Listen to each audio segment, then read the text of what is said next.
Welcome back to another hour of Scotch Hour. I am Noah. And I'm Jesse. All right, this is episode 111. If you like synchronicity, it's 111. Straight ones. All right, so first off, I want to thank all of our listeners and viewers from YouTube, Rumble, and all the podcast platforms. Thank you to all of our subscribers as well. Please like and share. Subscribe to our podcast. On YouTube, we're trying to get to 1,000 subscribers. If you listen to us once, just hit subscribe. You don't have to ever listen to us again if you don't like our content. But please help us try to get to 1,000. That way we can actually open up some other features. So that way we can like bookmark different segments of our podcast and other things like that. Also, please leave some comments down below so that way we can respond to your comments. If you have any suggestions to make our show better, please let us know. We're more than happy to take those in. And also converse with any of our fans or anybody who likes our show. And then tonight's lineup, we have the Bunnahabhain Toiteach A Dha. Nailed it. I don't even know how to really like Toiteach A Dha. And really, it just means smoky 2, like the number 2 in Gaelic. So there's that. Then we have our shout outs, our restaurant review, which will be of the Olive Branch. It's a brand new restaurant. And then our smart challenge was to listen to some creepypasta or read some creepypasta pieces of work. With that, lastly, if you do want to support us, down below in the comment area, the very first thing you'll see a link. If you want to become a Patron member, you can become a Patron member for as low as $1. That helps us invest into our show.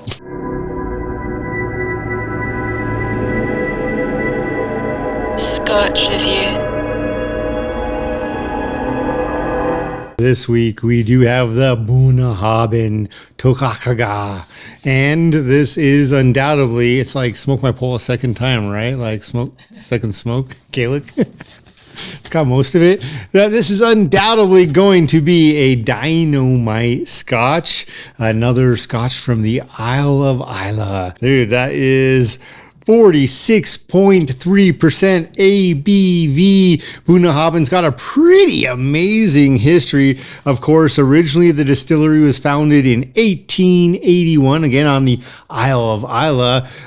And shortly thereafter, they founded a village, the Bunnahabhain village, literally just to house the workers because they were having problems getting the workers from the distillery to the mainland. Biggest reason for that is up until 1960, all of the transportation to and from the distillery was done by sea vessel. It was done by ships. That meant that as they needed goods, it was brought over by a ship. They'd pass over a couple barrels of scotch and make their trade or travel back and forth by sea. So it wasn't until 1960 that a road was finally formed to get the workers and visitors to and from the Bunnahabhain distillery there on Islay. 1979, the classic 12-year single malt was introduced to the world. Now there's a little break here. We're going to backtrack just a bit. 1881, distillery founded. They produced some whiskeys, some scotches. None of that seems to be around. No real history as far as what exactly that was like as far as bottles or samples and such. But they reopened and then they closed in the 30s. So along with many distillery, world wars brought ends to production. And in the 30s, they were closed for a while. But when they reopened, they came out with that 12-year in 1979. And things continued to change. So first they have that first road in 1960. And then in 1993, the last seagoing vessel back and forth between the mainland and Bunnahabhain distillery. 1993 was the last voyage. And after that, and that was for the supplies as far as to and from the distillery. After that, it's all been done by the road. 2003, the distillery was purchased by Burn Stewart Distillers. 2006, major rebranding swept the distillery and the designs of their 12-year, 18, and 25-year variants of Scotch. When am I going to see some of the 25 on the shelf? Just saying. 2010 returned to being produced as a non-chill filtered and no color added Scotch. And of course, this one, and I believe most of theirs are 46.3% ABV. They keep it pretty consistent there. 2014, Burn Stewart merged with the Distell. 2017, they had a major package overhaul. Before that, a lot of it was the square boxes. They went to the round tins and the bottles, and pictures changed a lot or slightly depending on the particular variety. And then in 2021, they did open their visitor center. And this is where we kick in with distillery tours.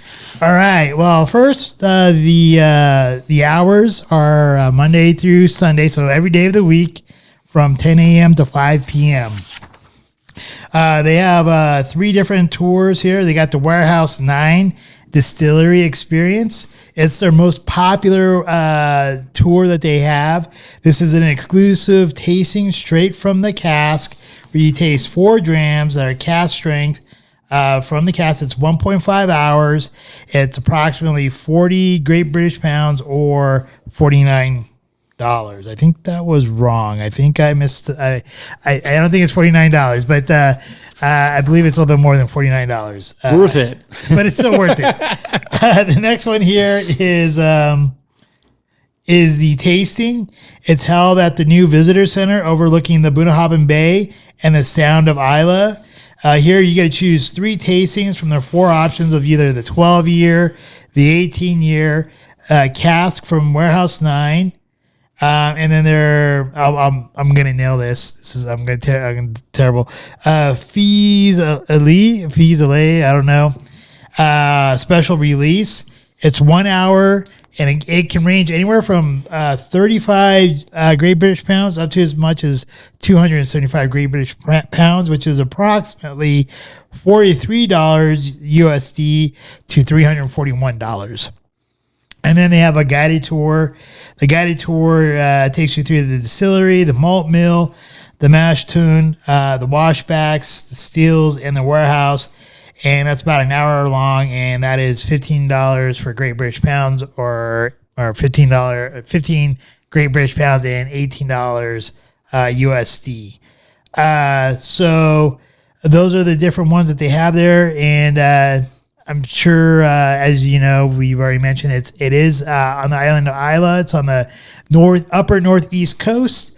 And you'll find it somewhere right in the middle from like the top of the east coast to the middle point of where Port Askag is. So like in between those 2 points, Bunnahabhain is going to be like roughly right there if you're trying to look on the map. And that's what I got. All right. Well, a couple good key points he mentioned there. As we have learned, all of these distilleries have their pride and joy when it comes to a water source. And with Bunnahabhain, it is the Margadal River. And it is their unimpeded water source where they get all of the water for all of their varieties of Scotch. And it is true, you have Glenmorangie with their water source, their natural spring protected, in basically their own little forest or shrine, if you will. And all of these places. But with Bunnahabhain, it's the Margadal River. And it's interesting because you mentioned it's you got Scotland, and then you got the islands to the side, and on the northeast side of Islay, you've got Bunnahabhain. That's just a rock, skip, and a jump away from Jura and some of these other islands we've had scotches from. And it's very interesting to think about the different weather impacts and the different seasonal impacts that are forced upon these scotches because of that. And when they say Bunnahabhain has a massive warehouse, it is literally a massive warehouse where they house all their scotches. If you see it from the water, you can understand why you couldn't miss it coming towards the shore on a boat. It is a gigantic building. So yeah, like right across the waterway from Bunnahabhain and the Bunnahabhain Bay area is Island of Jura, right to the east of them. Literally. And so it's pretty dynamic and interesting. Also, I'm wondering, I mean, one of the things I would have to check, and this is just me and my little bit of a scientific mind, is I want to ask them, what the hell kind of paint do you use on this warehouse so that it looks so bright and white all the time? Because, I know you've got the waves in the sea and the brine from the water bashing against the rocks right there. You're right off the water. What kind of, painter are you using to keep this looking so great and keep everything protected? Or do they just repaint it once or twice a year? Anything's possible, but I would love to know because it is absolutely a weather-stricken piece of land.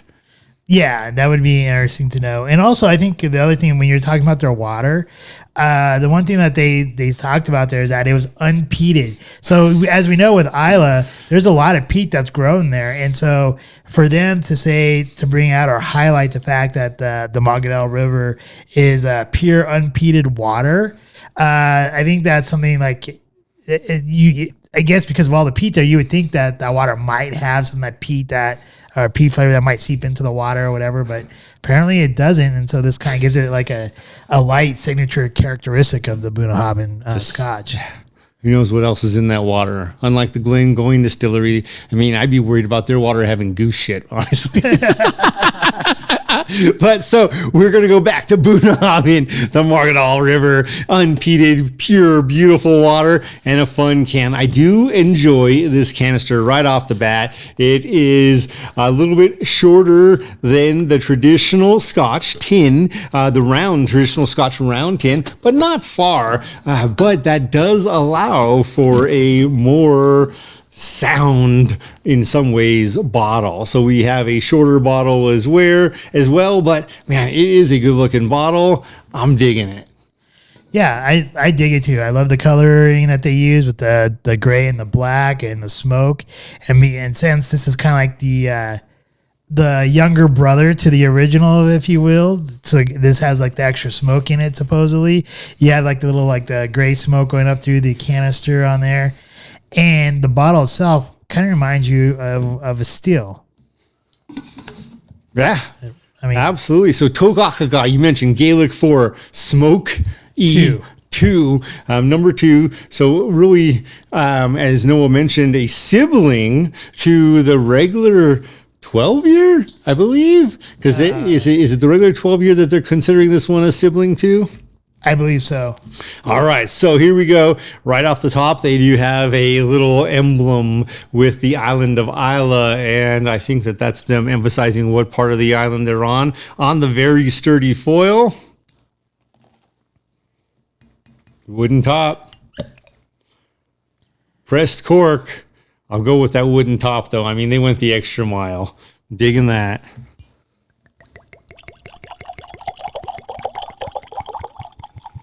Remember, non-chill filtered, no color added.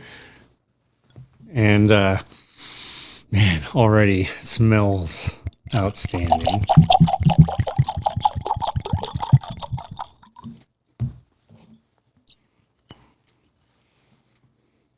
I love the sailor and the wheel from his seagoing vessel. Probably very, very fitting for back whenever that was designed, just because up until the early 1900s, they didn't have a road. And up until the 1993, they were still using vessels by sea to get supplies to the warehouse. It's kind of special when your distillery has its own dock.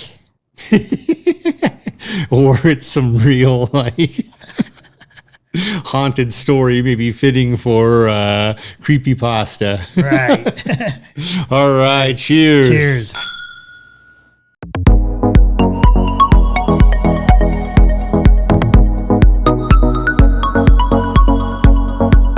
The Bunnahabhain Smoky 2. I found this to be a delightful treat.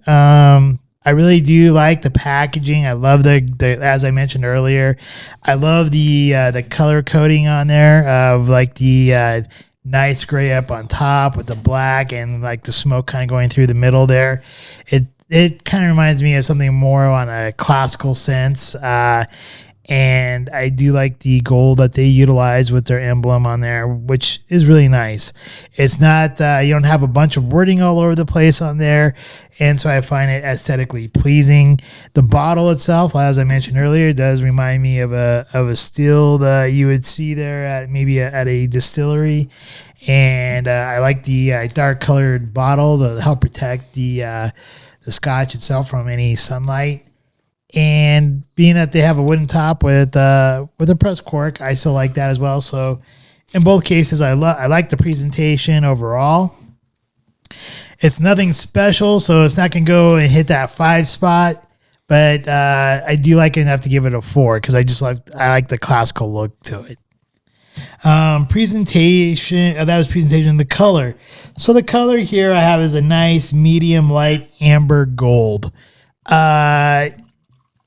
It's really nice and clear to look at. You can see a little bit of particulates in there, but I do enjoy the color and the richness that it does show within this particular scotch. And knowing that it's all like a natural colors, so everything that it's seeping from the charred oaks as well as the sherry casks. I love that thought of that's what's giving it its color. Now, on to the color. I'm giving it a 4 out of 5 because I like the color. So now going into the aroma. Here with the aroma, I had immediately when we first opened it, and as we know, the longer it's open and the longer it's exposed to air, it does change the not only the palate but also the aromas of it. But initially, when we first poured it and opened it up here, I got immediately roasted peanuts with some oak, and then also I got some port. So you got hints of port, oak, and roasted peanuts on the aroma there. There is a slight bit of sweetness. I'm not really sure on that nose whether it might be like black currants or if it's just coming from the sherry cask there. But also when I do put it in my hands and I warm it up in my hands and smell it, that's where I really get the heavy or more noticeable peat and oak essence of the aroma. So here I was pretty pleased with that. I gave it a 26 out of 30 on the aroma. As for the palate, the first thing that hits me is the peat with some sultana. Giving that, so you go from peat, you get immediately I get peat, and then you get the sweetness from like sultanas and then cinnamon. And then as that sweet cinnamon flavor with the hint of peat passes through into the mid palate, going in the mid palate into the finish, the back part of my mid, I'm getting dark chocolate with sea salt. And this sets up for a great finish because on my finish, it becomes nice and dry with barley and pepper and oak. And it has a nice lingering finish there.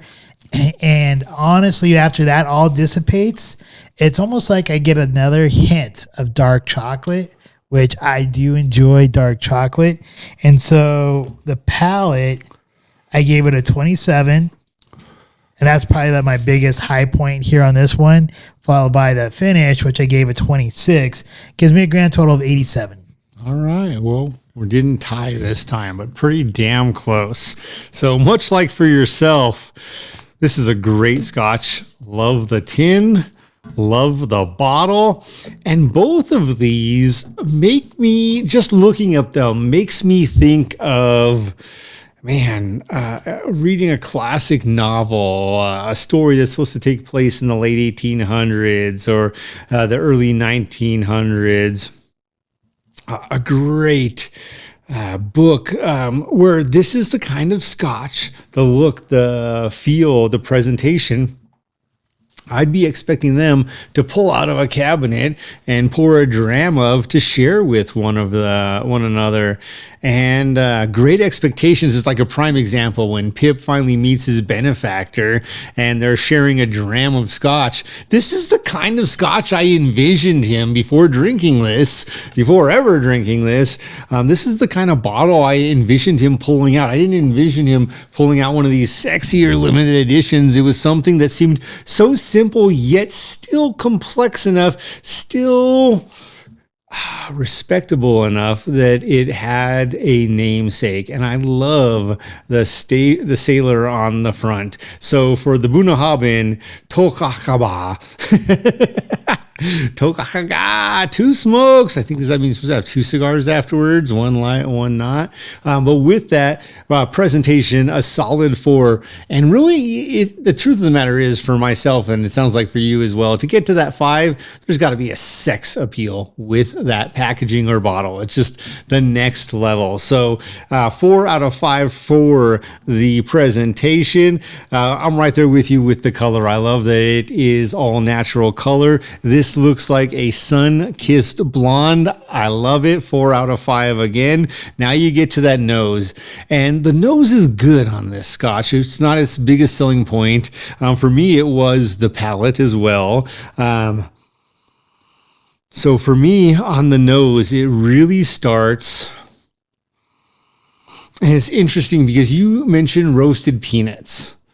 I think that's probably the same smell I'm smelling, but there's something, and I believe it's the brine and a sweetness in there that is making me think of peanut brittle in particular. And that peanut brittle, there's that sweety, like almost malty, barley, briny peat that then is produced.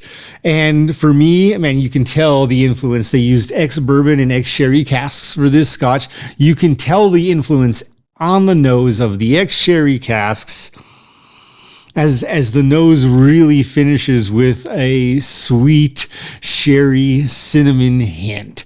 The palate, though, man, for me, this scotch is all about the palate. Immediately, brine followed by peat. You mentioned the chocolate. I get that cocoa as well. It is brine, peat, cocoa, and then the cinnamon and malt. And what's interesting is none of that peanut brittle from the nose transfers over to the front of the palate. However, as we transition from the palate to the finish, which I do believe is pretty robust, I don't know that it's super long, but it's not short. It's medium long, if you will. You again get the hints of a cask, but now it's no longer the sweet cask. You mentioned it goes dry. The bourbon cask to me absolutely shows its face here. You get that barley, the dry, the bourbon cask. When I say that, what I'm really meaning is the bourbon oak influence. And then right before it fully ends, I get more of that salted, that briny peanut brittle, the sweetness. And that's where it finishes for me. It literally reminds me of eating a great piece of peanut brittle. And because of the salts and the other flavors in there, even though you're sucking on a piece of half peanut, half sugar, caramel, it still ends dry. You want more at the end. And that's how this scotch is for me. It is briny. It is sweet at the front, dry in the back. And it's got great peanut brittle from the nose and the tail. But none of that shows in the middle. So it's very complex with layers. Overall, the nose to me, great nose, 26. The palate, again, this was my win. I dig this palate, 29. That's a high score. The finish just a hair later or lower on the finish for me at a 26. So my total was an 89. Nice. Yeah, that's I could, here's the thing. I could have easily given it some more points, but at the same time, I wasn't really sure because, with the palate, I really enjoyed the palate. So, I think from it sounds like the aroma and the finish, we're pretty close on those two. And it's the palate. And that's where I was having a hard time scoring it because there's a couple of flavors that in there I wasn't really sure what they were. So I was a little bit more conservative this time around on my scoring. But yeah, I think 87 to 89. That's a good range. That's a great range. And as I'm just now getting to the true finish of this last sip, it's not just that peanut brittle. It's when you have those freshly roasted peanuts. Yes. And the skin is coming off of them in your mouth. So you've had your chance. You've eaten the freshly roasted peanut. The salt's gone. You've got this, it's not really sticky, but it's like this residue feeling from the skins of the peanuts. And that's what that finish is. It's this dry finish that just makes me want more. I agree. I love the dry finish. Would I take this to a black tie event? Yeah, I would, because I think it looks nice enough to where you wouldn't be ashamed of bringing this. And I think the taste or the presentation as well as the palette on this, I think it would hold up to a black tie affair. Would I bring it to a poker game? I would actually bring this to a poker game. And is this something I would have on my shelf? Yes, definitely I would have this on my shelf. I agree with you on all three accounts. Would I have some of this on my shelf? Yes. When we talk about some of those scotches, and we talk about restaurants, and recently restaurants have become a destination.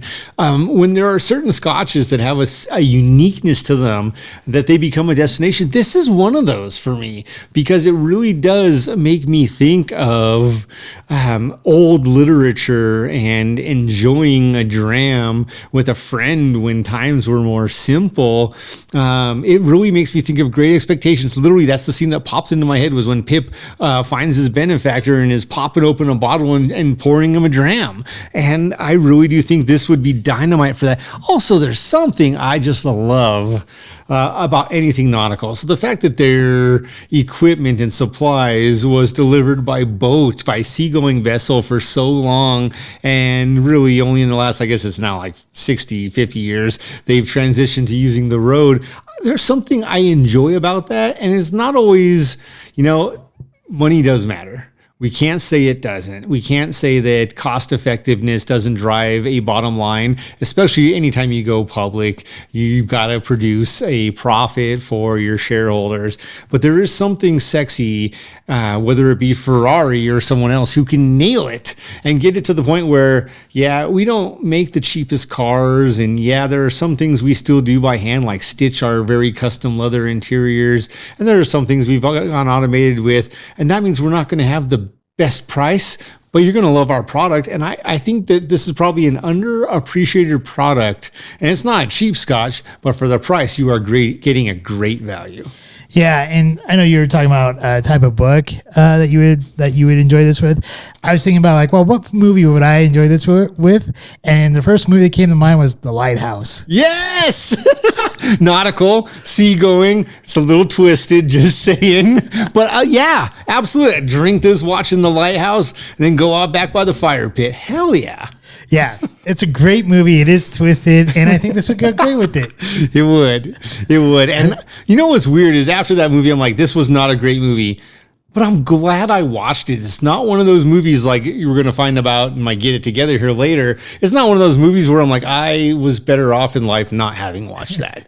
Whereas that one at the end, I'm like, man, I didn't need to see this. But a week later, I'm like, there's actually something phenomenal. And part of it was the actors. And really, like William Dafoe's character, I really loved. William Dafoe, if you ever want to be on the show, share a dram with us, please give us a call. Let us know. We will have you in a heartbeat. We'll even buy you dinner, although we're cheap. So with that, William Dafoe's character, it's just, there's something amazing about that movie. And I also believe, in Great Expectations, and I'm going to keep going back there, right? At the beginning, when Pip is bringing some basic tools and food to the criminal, to the convict, it's that same sort of setting you get in the feeling of The Lighthouse, where they're outside and there's fog and there's possible rain and the waves are crashing. But really what all that is about to me is not about either one independently or both of them together. It's about men or women and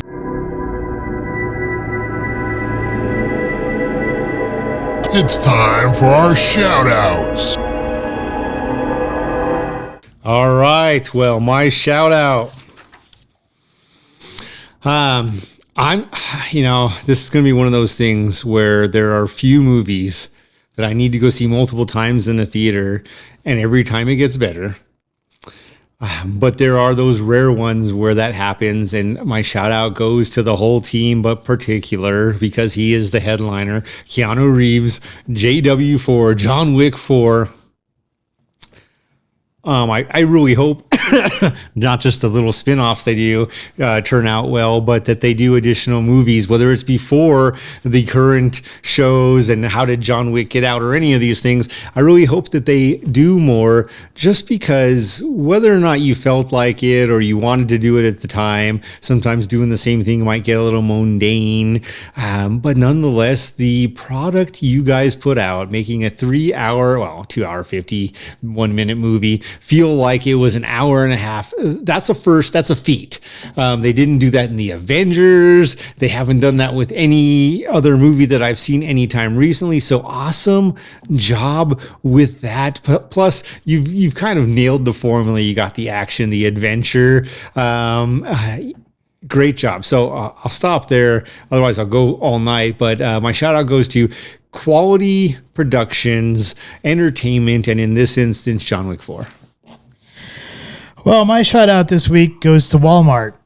Very rarely will I ever comment anything positive about Walmart, but in this case, I am, because they are closing down all their stores in Chicago and Portland. I wonder why. And yeah, well, exactly.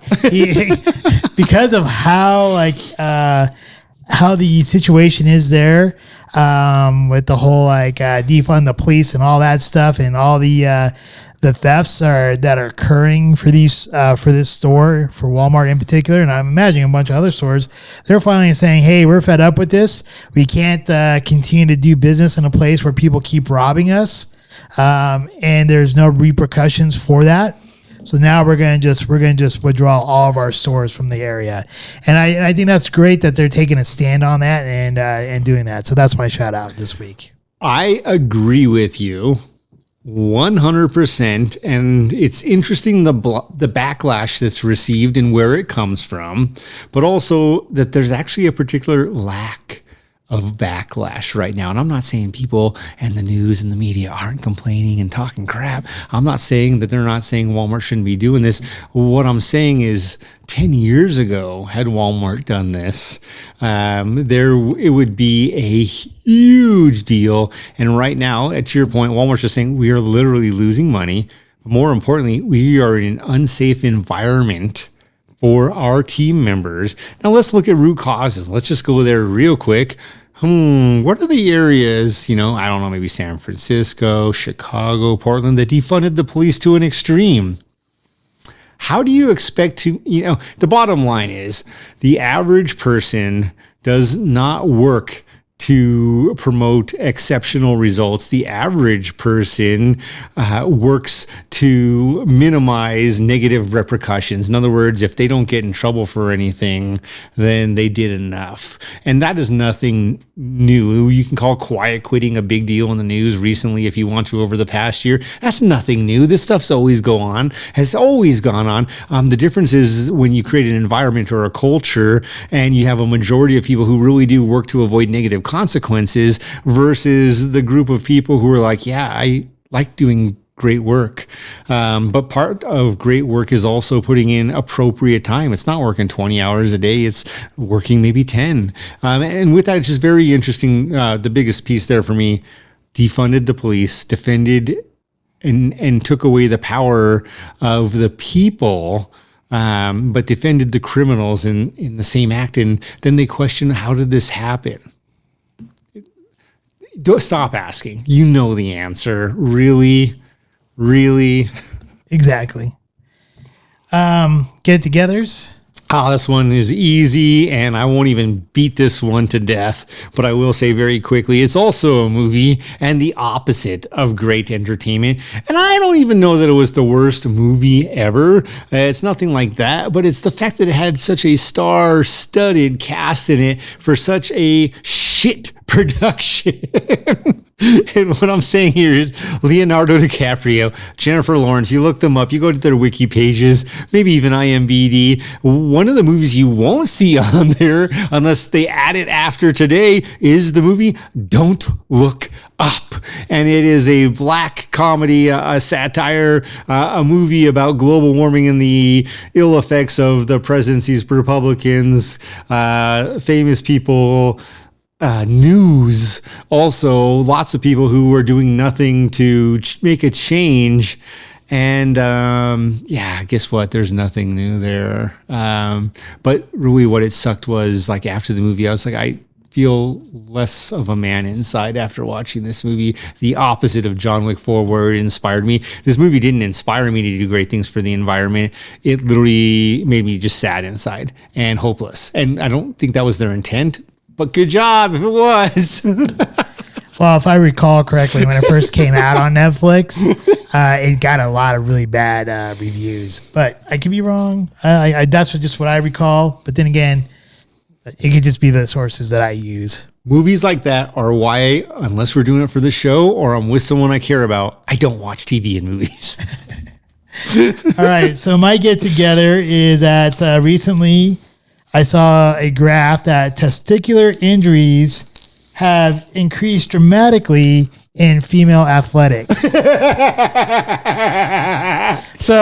and the graph showed from 1900 0 all the way up till like 2021-ish, 2022-ish, that it was 0 straight across the board, and all of a sudden it spiked up. So my get together is to those to those people who transition from male to female and to participate in female athletics. Get your act together. I mean, we went over like close to like over a century with no testicular injuries in female sports, but now we have them. So get your act together. Yeah, that is pretty sad that they ruined the safety of that in that sport. It is. It's tragic. The other thing is, it's like, obviously these people do things for attention. They really do. It's like, let's face it, they're doing certain things for attention. And this is another way to get attention, I guess, is have an injury. Because otherwise you've spent all this other money. You can't go buy a $20 protective cup. Well, here's the thing. You would think over 100 years of women athletics where there's been no injuries, how is it now all of a sudden we have those? Like, what are we doing different now these last couple of years to where there's been such a huge spike, especially in the past year? Since nothing else has changed, and women are women and men are men, they just want attention. Obviously, the injuries always happen. The other people just didn't need attention.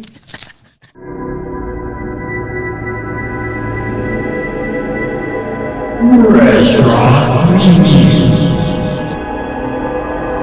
All right, this week's restaurant, the Olive Branch Grill, and this is a fairly new restaurant right at Parker and Arapahoe Road. We're talking about the northwest corner in the same parking lot as the Davidson's Liquors, right by lots of little restaurants and other shops. And it was...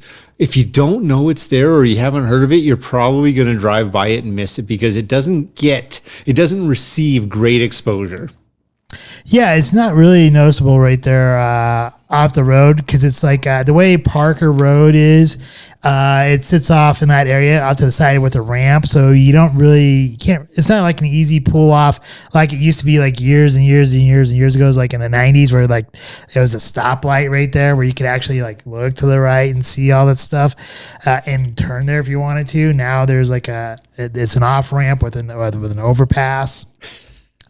And then on top of that, concrete wall to protect people from running into the buildings. And then on Arapahoe Road, because it sits behind like a bunch of other buildings like Les Schwab and Cane's Chickens and Starbucks and all that. It sits behind that. You're not going to see it off of Arapahoe Road either. So you're exactly right. The eye exposure is not very high there. In fact, you kind of have to know about its existence even to show up there. But I did find it to be a pleasant surprise. So for me, when once arriving there, the only reason why I knew about the place is because I actually have taken my car to the Les Schwab over there to get new tires, and we've been to Davidson's a few times. So What? We went there to get scotch? so being that we'd driven by there a couple times, we had seen it. I guess the building as they were building it, basically, because they already had the name up there, but it hadn't been opened yet. But recently, it had opened up. So we went there to go try it out. The parking there is fine, but once again, unless you're looking for it, you're probably not going to find it.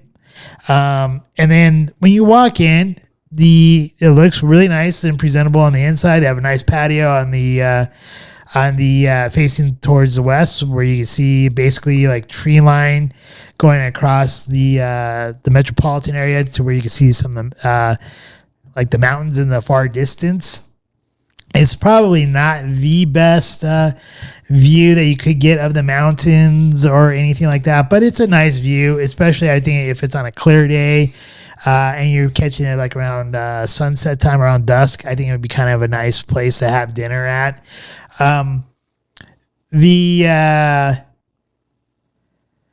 The happy hour is from 4:30 to 6:30 or 3:30 to 6:30. And they give you $1 off on All sorts of stuff. Yeah. Appetizers. Yeah, appetizers are like basically $10 each. House wine is $6. Non-house wine is $7. What was the drinks? The mixed drinks, $7. $7, and then all the appetizers were $10, which is about like $1.99 off. This place is it's like Italian and Mediterranean. So we bypassed the appetizer. Probably not the best idea. We probably should have gotten an appetizer to share. But when we did I ordered my meal. I got the linguine Alfredo or Alfredo linguine. I don't know. Fettuccine Alfredo? Fettuccine Alfredo. Yeah, that with shrimp. The sauce was phenomenal. It was great. The little rolls that they came out, those were tasty. When I first saw them, I'm like, oh, rolls? Like, really? But like with the kind of like the olive. Yeah, that was great. I think it tasted well. And then I ordered for dessert the limoncello cake. That had a nice flavor. They sprinkled some cinnamon on it, which I actually gave it a nice like additional flavor to it, which I really enjoyed. The one thing I have to say though about my fettuccine Alfredo sauce or that dish is that it wasn't very big. That's what she said. I mean, luckily, like I wasn't super hungry, but when you go to like most places, it seems like the serving portion that they give you is slightly bit larger than they do here. So it is. It probably would be wise to either order an appetizer or maybe get a dinner salad to go along with the meal. And what I don't like is that they don't give you a dinner salad with your dish. I think a lot of Italian places I do enjoy going to, it comes with a dinner salad with your pasta, so you get the dinner salad and your pasta, which I really do enjoy. But here they don't do that. So the flavor of the food itself, I really did like it. I did enjoy it. I actually give that a 9. The value of it is not really that great of a value, I don't think. The wait staff, I think they did a great job. He kept coming by. He was very attentive to our needs. I give that a 9. The decor, we hung out outside. I actually enjoyed the outside patio. I'm going to give that an 8 because I didn't really hang out inside, so I can't really say how the inside was like, but it looked like it was nice and clean and had like good lighting and seating, and the decor looked nice in there. So I'll give that an 8. Would I take a first date there? Yeah, I can see taking a first date there. Would I meet friends there? Probably not. Unless it's like for an event, like a birthday or an anniversary or something like that. Then, yeah, I can see meeting some friends there. Is it a destination spot? No, it's not a destination. It's in that middle tier that we've talked about where it's not fast food. It's not fine dining. It's somewhere in between. I think it wants to be fine dining, but I don't think it quite meets the bill of fine dining. So overall, I'm going to give it, I'm going to say an 8.5 overall. That's pretty good. Yeah. That's a really good score. And it's interesting because going to this restaurant, driving up, I'm like, okay, question mark. This reminds me of a lot of the little restaurants, and they nail one thing typically. And like the little Greek restaurant, they nail the food. And then the rest of it kind of leaves us wanting. And this was still in line with that. The biggest difference, as you mentioned, to get to fine dining, there's a couple other pieces you really have to tune in. And they've got the food piece down. And it's just a matter of tweaking the rest. So for me, I'm actually going to go in reverse order of some of the things you said, because I really want to start there. You mentioned, would I meet a friend there? And the answer was no. And it's interesting because that's the first thing I thought, along with, is it a destination? No. And why I'm starting here is because these are negatives and there's a lot of positives. But starting here with the negatives, it's not a destination. Would I meet a friend there? No. But the same thing came true. It's like, would I go and take a date there? And if I was going for a specific dish where I'm like, hey, you're in the mood for this, I got the place, this I might do. Would it be my natural inclination to go here? No. Dude, Maggiano still has them beat, even though I will say, I think that the dishes here are better. The experience at Maggiano's in Denver Tech Center still has it beat. So with that, would I take a date there? Not unless I'm going for the dishes I got. In which case, yeah, I would if somebody wanted calamari or the lobster ravioli. Both for me a 10. Now, as Noah mentioned, and now I'll jump back to the beginning and work my way towards the end, we did not originally start with an appetizer because the last time we went out, we did, and then we were so dang stuffed by the end, we were like, why did we do this to ourselves? Well, this time we went straight to dishes. Mine was the lobster ravioli, and as I mentioned, it was a 10. They do have Maggiano's beat with this dish. The ravioli was amazing. The value, it was only $20, was very good. The supply, the quantity, the size of the portion is where if I'd had an appetizer, it wouldn't have even come into question. But because I had not, I'm like, yeah, this is probably not going to be enough food. I'm going to need to eat something else. So with that, I did move from the lobster ravioli to one of my staples, which is the calamari. Now, this is tough. How do you give calamari a 10 when you've had calamari at places like the Barolo Grill and Elway's, and they are a 10 for different reasons? But this one, you're really just rating the calamari. Well, first of all, the damn calamari appetizer was bigger than my dinner dish. The price, $10, unbeatable. The calamari was perfectly fried, crisp, clean, not chewy at all, tender, and it came with its own side salad on the plate. Like, I really should have started there, because by the time I was done with that, I was full, not stuffed still, but full, and that was again a 10 for me for the delivery for a middle range restaurant. Now, I would expect more. If that was the dish they gave me at Elway's or at the Barolo Grill, it would not get a 10. It would get a 7 at best, because I expect more from them. They get the peppers and lots of other extras with their fried calamari that I do expect when I'm paying twice or three times as much. But when I'm paying twice or three times as much in one of those places, I don't even think about it, because their calamari is also a 10. Now, ultimately, comparing them all, man, Elway's, Barolo Grill, you got this place beat. But this place did well for what they were working with. Again, the salad. For the food, for me, a 10. $20 for lobster ravioli, $10 for fried calamari. Everything's a 10. Here's where they lose a little steam. On the inside, we did not sit inside. Not impressive from what I saw. Just a quick look, though. I really wasn't impressed with that. The outside, pretty nice. Nothing outstanding. The biggest piece was, man, their slot, their lot of land is literally feet and I mean a couple of them away from the road where no one can seem to follow the lanes and stay in their lane driving by. But I do appreciate the fact that we got some good entertainment and watched one of their patio umbrellas take off like a kite while we were eating dinner. That was good. But so for me, the environment was really the biggest opportunity. It's easy fixes though, but currently, as they just opened again, a 7. Service, solid 9. Our waiter was great.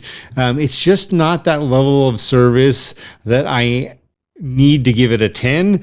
The value, ultimately, it was an 8, but that comes down to the drink I had was the only letdown. And I'm guessing they do not have a legitimate bartender or don't drink themselves or something else may go on. But the old fashioned I was served, man, when it first came, it smelled like fresh squeezed oranges and great bourbon. And by the time I was on my 3rd sip, I'm like, I got water and orange pulp. So that was their one opportunity. Overall, for me, an 8. And really the bottom line here as we get to the end of these things too, is it a destination? Am I telling you to go to this place if you're in that neck of the woods and you've got one restaurant to go to visiting friends or family or having friends and family visit? No, do not go there for that. There are lots of other Italian restaurants on Parker Road, not terribly far, which will best what you will get from a destination experience.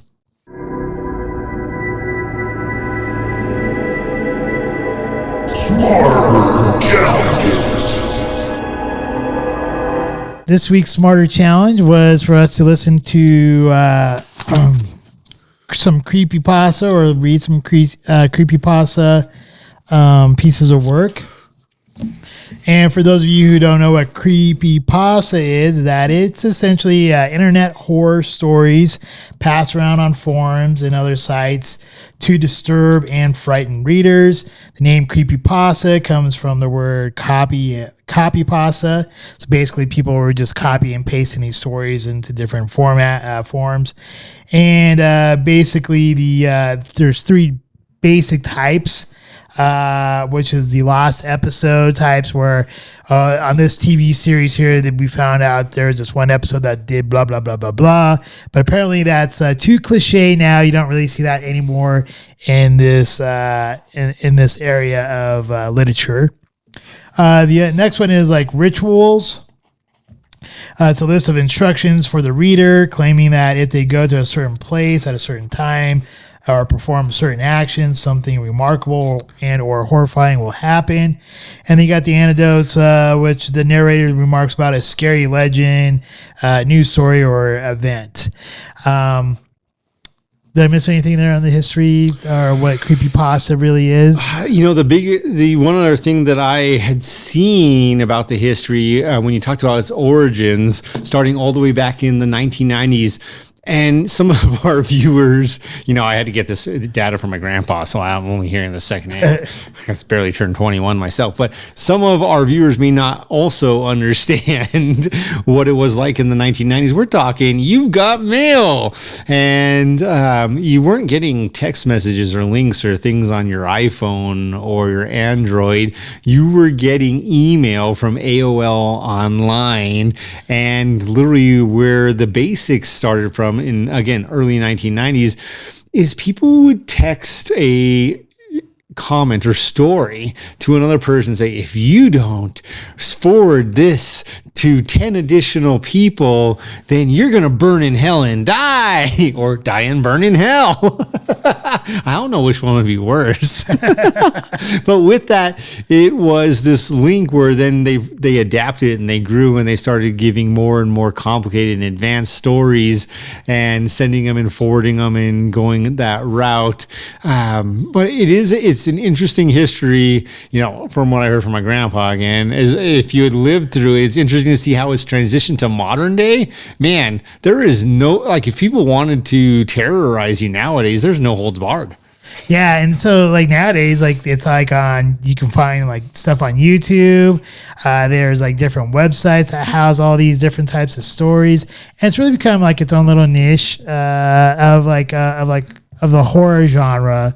And I think it's also a great place for people to create their own horror stories and upload them and have other people either comment on them, or if they're good enough, they'll like other people will read them on their YouTube channels and stuff like that.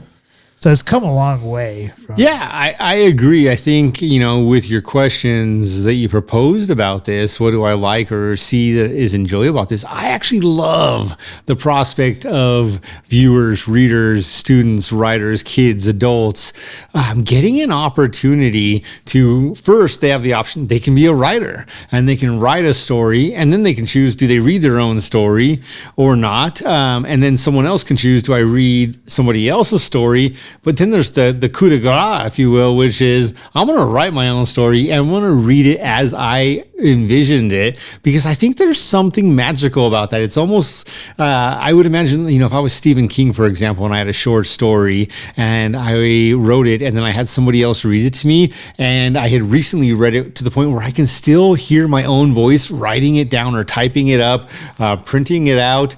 With that, to hear somebody else's voice tell it where the focus and the emphasis is put is in the wrong places would kill me. But when you write your own story and you get a chance to read it online, you get a chance to put it out there first and really say, hey, this is what I wanted. And I love the prospect of that. I think that is great. So I think it's a great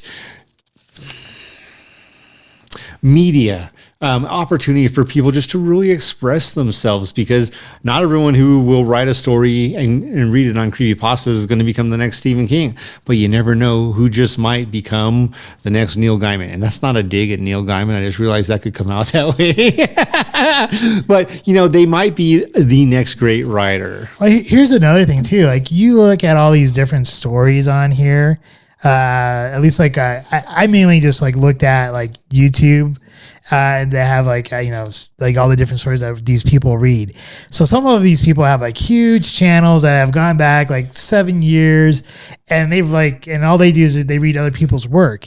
Right. But some of the cool parts I like about it is I like some of the pictures that they have that go along with the title, and I love the titles. Some of these titles are very creative and intriguing, and I read them like, ooh, that sounds like a cool title, and you see the picture that goes along with it. I'm like, yeah, I want to listen to that one.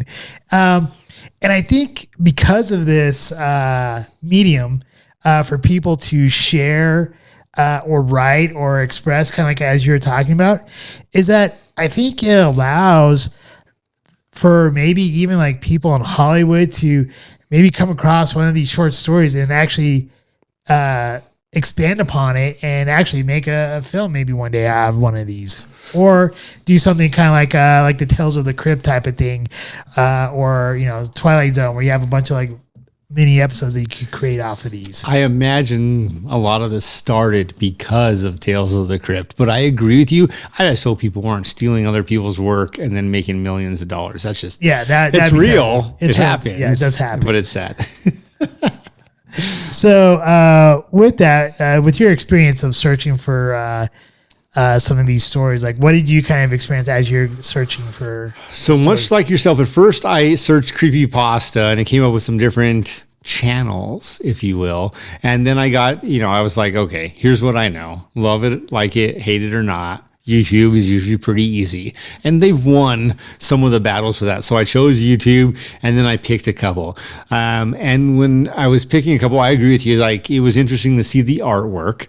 It was more interesting to find out that some are just audio, and there are videos out there too. There are people who do short movies and stuff. And I thought that also was sweet as hell. Like, yeah, like good for you guys. And also, again, like thinking about it, Creepypasta ultimately is out there to make money. I didn't see a single one where I didn't have to watch 3+ ads. Oh, yeah, I guess that's where it's a little bit different for me. I don't pay. Yeah.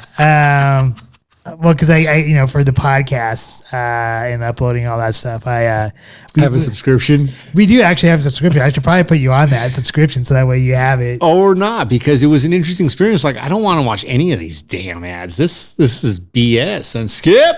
The second you got 15, 14, 13. I'm not listening to the guy reading on the ad when it's counting down from 15 seconds down, just so anyone who's paying for these ads knows. Like, I am counting down verbally out loud, not listening to the ad till it hits 0. And then I am like, play, yes, I did it. Let's go on to the next step. Yeah, so after this, remind me, and I'll send you the links. That way you can have the non-ad. I think it's great to have both aspects, though. I mean it. Like, if you're just a regular viewer, just realize you might have to skip through some shitty ads. All right, so so for me, I first came across like these creepypasta kind of forums on YouTube. You're right, YouTube has won the war there pretty much. I think Rumble's getting better, but not necessarily it's the same kind of platform as YouTube as of yet.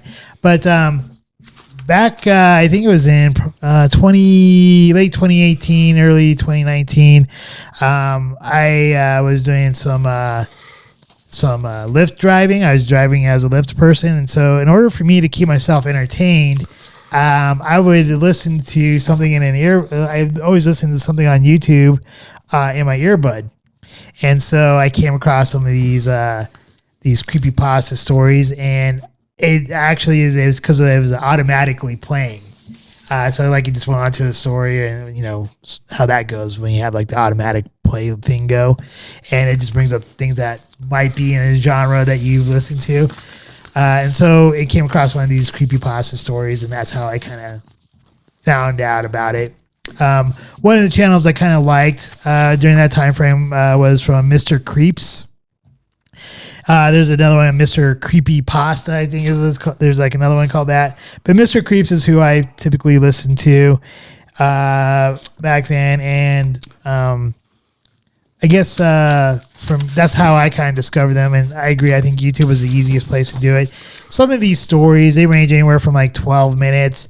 There's a couple of them that go like an hour and a half to 2 hours. So, you know, it just depends on. I saw a couple that were almost 4 hours long. Oh, yeah. There are some that have like, they're where they do like the best subs and stuff like that. They're like 4 or 5 hours long. And then I don't know if it's one particular story that goes 4 hours, but if it is, that'd be like huge. Any case, were there any stories that you particularly liked that you listened to? All right. So I have one in particular that I didn't like and one in particular that I did like. But at the same time, both of them left me wanting. Now, that can be okay if that is the author or reader's intent. So, you know, when you mentioned, what do I think overall? Overall, I didn't find any stories where I'm like, man, I'm hooked. I need to keep watching this. But there were, you know, some things I did enjoy. So two of the stories, the worst and the best, if you will, that I listened to, the worst, Undulating Flesh. A shorter one where as I'm listening to it, and I'll get back to listening to it in the car in just a second. This guy's just a pill popper, and it sounds like he's got anxiety problems or something else, or a drug addiction he's trying to get over or something else. I'm guessing anxiety. And he's popping these pills, and all he has to do is do his goddamn laundry. So he's popping pills and doing laundry? No, he's not popping any pills. Here's where it gets. He's a pill popper, but he's not popping any pills because he's lost his goddamn pills. He lost them. So all he's talking about is, man, everything should be okay. I need to go do my laundry. He finally makes it to the laundromat, and he keeps talking about how he lost his pills. And he's like dropping the F-bomb left and right, and he's like, fuck, how did I fuck up so bad? Like literally he's saying that all the time in the show. And I think it does add to a prospect or a perspective of he's mature, but he's also not worried about, you know, he's probably saying this out loud, quite frankly, but he's not worried about the impact he's having on others. He finally makes it to the laundromat. When he first gets there, it's empty. And then all of a sudden people start showing up and they've got all these different kids and this and that and the other. And he's talking about how things are just getting crazy. And then towards the end, again, he doesn't have his pills and he's trying to call his doctor. And then after it's the 8th or 9th time he's trying to call his doctor, and he's like, it's Sunday. The doctor's office is closed. And I'm just like, really? Really?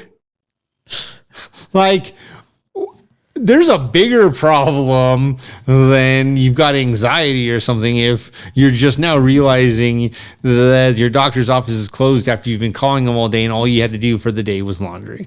So it pretty much ends with him looking in the washer and dryer, and he's watching clothes go around, and then it changes from clothes to he just sees a human body like rotating around, and then the washer's going and there's this thudding. And he did a good job reading that piece where I'm like, yeah, if there was a body in a washer, got to be a pretty damn small body, by the way, the washing machine would absolutely be off center, right? Bam, bam, bam, bam. So there were things that were good, but at the end of the day, that's how it ends. And I'm like, what was really the point? Like, maybe people who have anxiety can absolutely 100% understand this. For me, I'm not saying I don't get anxious, and I'm not saying I don't have anxiety, but for me, I was just like, well, why? This is why.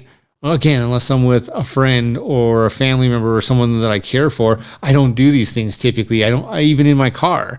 And you mentioned that piece there too. I have found for myself, listening to anything, it's no different than reading or watching a movie. I want to give minimum 99% attention to that. I always give 1% to the people that I'm with, the friends and families that I love, or more. But at the end of the day, typically I am so invested in, wow, look at Keanu Reeves. Looks like he's literally sweating through his jacket. I'm looking at these things, giving my attention to the details that these people who are spending hundreds of millions of dollars doing a production in this case are going through, so that I'm not missing something. And in this instance, like, it was no different. They're not spending hundreds of millions of dollars, I hope, but you never know. Maybe Biden's putting it on, in which case he probably spent $2 billion that he could have sent to Ukraine or to the students, who knows. But with that, there's this, I just don't like listening to things when I'm driving. Now, why I say that isn't about the entertainment at all. It's because when I'm driving, except for the one-offs, I like to be able to give my attention 100% to driving. And so with that, it's very hard for me to, like, people are always like, oh, just listen to the audiobook. And I'm like, you don't understand. When I'm driving, it's an experience for me. And there are times when, I'm driving and I might be listening to a song I don't have to listen to because I've already heard it 100 times and I already know the words. And then there are other times when I'm not listening because I'm like, yeah, we're going to take this corner like a chicane, right? But with that was my negative. My win was don't let it in. And at the same time, I'm going to tell you right now, it did leave me wanting at the end. Starts with a young man who's talking about his friend who was roughly 12 years old, or who he grew up with. And then when his friend got to be 12 years old, got leukemia, died at 14, hadn't seen any of the friends or family since, but was remembering way back when his friend's uncle told a story about there was this thing at this window one time when he was stationed here and there and doing all these different things. And he was like, hey man, if you ever get in a spot, don't let it in, because there are certain creatures that have to follow certain rules. And if you find one of these creatures, it can't tell the truth. It has to lie to you. And everything it says has to be a lie. And then also don't let it in because it needs you to invite it in or it can't come in. So immediately I'm like, okay, stealing one of the key factors from a vampire right off the bat, whatever. Next. And the other piece though was this story he goes through, and then he's older and he's driving and he runs off the road, and this boy comes to his window and puts his little hand up on the glass and is like, please let me in, I'm freezing, I'm gonna die. And he's like, I can't let this in, this can't be happening. And he's like, the end of the story is, this story he heard when he was a kid probably saved his life, because he starts to ask this kid questions and he's like, are you a boy? And if the thing has to lie and it looks like a boy, but it's not a boy, it has to say yes. And as soon as the boy's like, yes, I am. He's like, oh, that question doesn't work. And then he asks the next question. He's like, wait a minute. That question could be answered yes or no and still be true or false. And then he asks the third question and the thing just gets creepy and has this huge smile and disappears. So that one I did kind of enjoy because at least it had a point. But at the end, I'm like, So then the tow truck comes and gets you out of the ice, and you just move on about your life. Like, that's where I'm like, done. No, I don't. That's where you lost me. Up until then, I'm like, this could be good, and then I'm like, all right, I'm ready for some raw lobster ravioli. All right, so I'll keep mine to 2. I listened to 3, but I'll keep mine to 2 like yours. Mention all 3 if you want. So the one I probably liked, I didn't like as much, I guess, was I was a prison guard at a secret facility where nightmares become real. Now, I thought the title seemed intriguing. I'm like, okay, this sounds like it would be a good one. It's about 45 minutes long. So apparently they don't say what happens to the main character other than the main character knows that they're going to jail and it was trying to figure out like how they're going to get out of going to jail. And then they're told like, you're already convicted. You are going to prison. So when the main character goes to find out what his sentence is, he was given a choice. You can either go to prison or you can go to this secret facility which is an island, and you can become a prison guard there. It's Isla, you're guarding Bunnahabhain. So the guy goes, well, I don't want to be a prisoner. I'm going to go be a prison guard. So he goes to this island to go become a prison guard. And like you, these some of these stories kind of leave you wanting, or kind of like maybe there's just not enough context there to make the story as meaningful as it could be. So while he's there, at first it talks about like how he arrives there and how he's supposed to like bring in the supplies. Then he gets introduced to the main security guard, and the main security guard's like, I don't care if you live or die. I don't care about any of these things. But you just gotta follow the rules. If you don't follow the rules, you could die. I don't care. So any case, the guy, on the first day of the job, he does all of his work. The next day he wakes up and he's doing some work again. Then he sees on a monitor of this lady who is doing something with a person. And the person, it looks like the person dies, and then the arm moves a little bit and twitches, but then doesn't do anything. And so also, he goes and delivers lunch or food to all these other prisoners, and he notices that these prisoners don't move. They're they have their head down. They don't have any personalities, and he says it's as if life was beaten out of them. So at his lunchtime, they were married. At his lunchtime, he actually meets with the scientist lady that he saw on the monitor and finds her very attractive. And basically, this is where I have my biggest problem with this story is that all of a sudden he's in love with her and he loves her. You love at first sight. It's real. And I think it just kind of went a little bit too far in that part there. But in any case, he finds out that the lady has a sick sister and that she's working there in order to come up with a drug or something to help out her sister, so that way she's no longer sick. But in the meantime, while she's doing all this work, she's trying to help out the U.S. government in this program, and this program's all about creating zombie soldiers. And so basically she ends up doing something, but she tells him that she doesn't have much time to live herself. And I think that's the main reason why she's trying to really find the how to make someone live, but not necessarily be a zombie. Any case, she ends up becoming a zombie herself, and then he escapes type of thing. It was kind of it seemed like it'd be interesting, but the whole love story and then her it just kind of went build up, and then cop out finish is kind of what I got out of it. The other story, which I really did like, was it's called I'm an oil field worker in Barron, Ohio, and we're under attack. So here, this guy, he grew up in a really bad home. His dad beat him. I think his mom died of an overdose or something like that. But in any case, he as he was growing up, he learned to become a mechanic. He basically built his truck or he found like an old Ford F-150 and worked on it to where it was serviceable for him. And basically, he just traveled from place to place to place to place to place. Basically, like living in a van type of thing, but using a Ford F-150. Anyways, he's in Ohio now, and he ends up getting an oil field job. And one night on the way driving back, he's taking this road, which is like in the countryside, and the road's closed. And it's like these paramilitary people, and they say like, "Oh yeah, this is going to be shut down for like 3 days or whatever." And he's like, "Oh," and so he asks the guard a couple other questions, and then turns around. But he finds another way to get back into this area. And this area is like a wilderness preserve area that he would have to drive through. But in order for him to get home from the oil fields. Sasquatch territory. So anyways, he goes back. He finds another route into this area.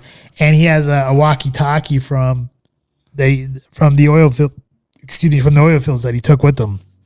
And as he's going through this back road that wasn't blocked off, he starts hearing like chatter from like these paramilitary people about like trying to stop these creatures and how like people are getting shot and killed and everything like that. So as he's coming down this road, eventually he sees another truck coming towards him, and then he basically gets run off the road, and his car or his truck starts tumbling down, and he gets attacked by one of these animals.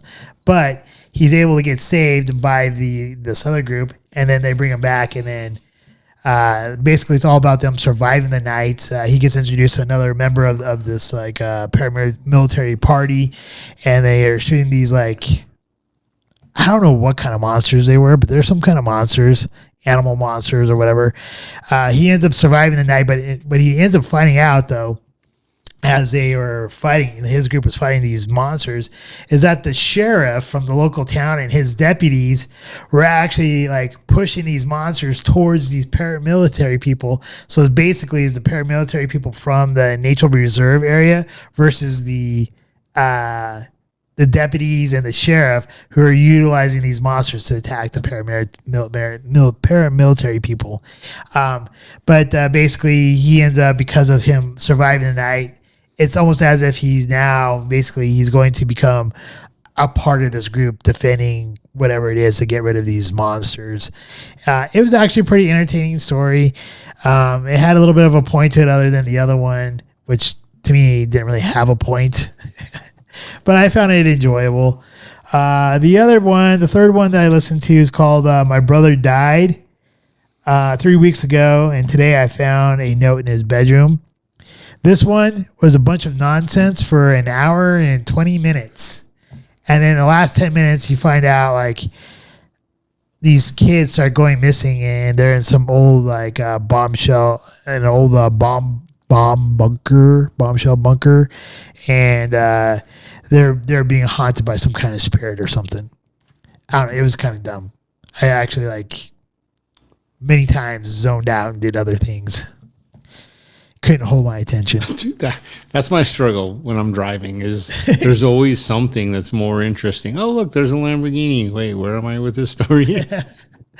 All right, so that's but like I said, I thought the one in the oil field worker in Ohio, I thought that was entertaining. Any final thoughts about Creepypasta? Again, I'm just going to go back to, I love the prospect, the potential, the opportunity it does give to individuals who want to write and share, or read and share, or do both, and who are willing to put themselves out there. It's also very protected in some ways because, yeah, you're probably going to use your name, may or may not be your real name when you post it. And yes, Creepypasta is going to go through and make sure you're not posting stuff they don't approve. And they're ultimately making royalties. You're probably not until you get to a certain point. No different. It's like a Ponzi scheme, a pyramid scheme where they're like, well, YouTube's going to take 50% of our stuff anyway, but we'll take 50% of yours. So we're still making 25 somewhere.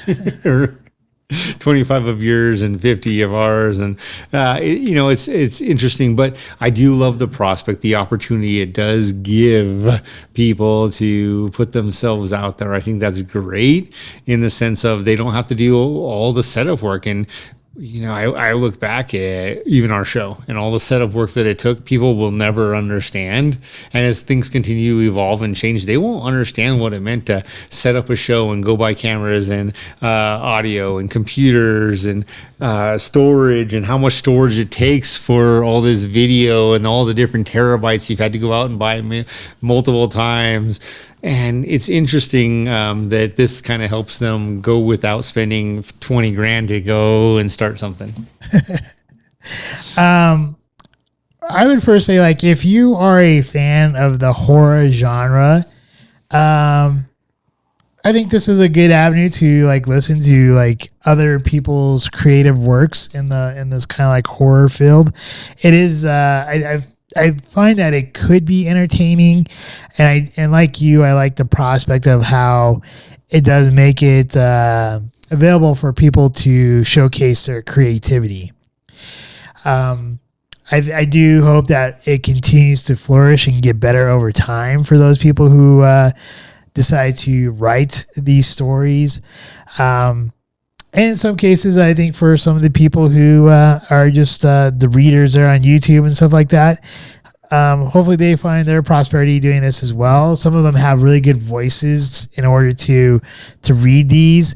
Some of them, though, I don't know if their voices really are meant to read these types of horror stories. But in any case, I think if you find a good story out there, at least let me know. I don't know about Jesse, but let me know, and I'd be more than happy to listen if you know of any good creepypastas available out there. Overall, I think it's a worthwhile venture to, if you like I said, if you like horror, to like kind of listen to a few of these every once in a while when you have when you have some downtime and nothing really pressing. It might be something to listen to, but once again, I only recommend that if you're a horror fan, really. All right. Next week's Scotch and Smarter Challenge. Next week's Scotch is the Tomaten Kubukan. Cobra Kai.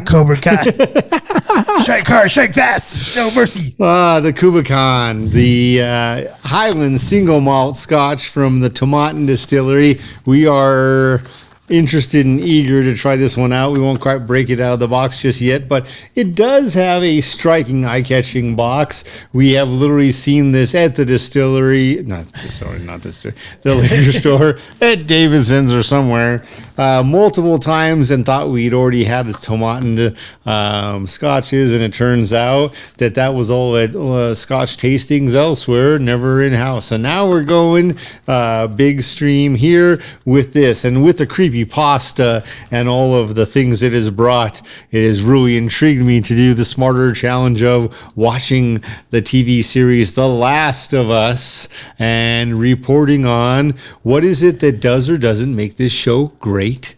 What is it about the relationships? So what is great about the show? What is it about the relationships in the show that do or do not make it great? And I think that's probably a little bit of the cue for me is I'm guessing relationships, whether I'm watching John Wick and it's John Wick and Winston or others, relationships always matter. And then also, how did you feel about the science behind this particular version of zombies? And do you want more of The Last of Us? Started as a video game, went to a TV show. We're talking about the video show that we're going to be reviewing here. And we'll have some interesting tales there.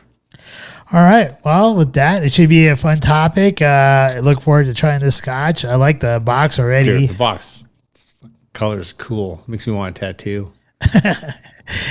With that, once again, thank you for everyone who spent the time to watch us and listen to us. We greatly appreciate you. Please, if you like our content, please like, share, and subscribe. We are trying to get up to 1,000 subscribers on YouTube. So even if you only listen to us one time, please hit that subscribe button. We greatly appreciate it. Leave any comments below. We would love to hear any of your thoughts about our show, any like ideas for new topics to talk about. Things like that. And once again, if you want to become a Patron member, it's in the comments below. Take that first link, and all the money that we get for that goes right back into our show. So with that, Jesse, close us out. All right. So remember, please drink responsibly. And what I mean by that is don't drink and drive. Life is great. Life is also short, so do make sure you're making the most of yours. Not always easy. So make sure you're talking and sharing experiences with yourself and with friends and family and enjoying the most of life. If you do want to, especially if you know us, either one of us, and will be on the show, please reach out. Or if you don't know us and and you've watched our episodes, you might see an occasional F-bomb or some other things and want to be on the show, let us know that too. We just don't want any surprises. So with that, we look forward to seeing you guys next week. Remember, like, share, most importantly, subscribe. And until next week. Scotchman! Cheers. We hope you enjoyed this evening's episode of Scotch Hour. If you did, please like, share, and subscribe. Also, if you have not done so already, please become a Patron member, with memberships starting as low as $1 a month. Thank you, and hopefully you have a wonderful evening.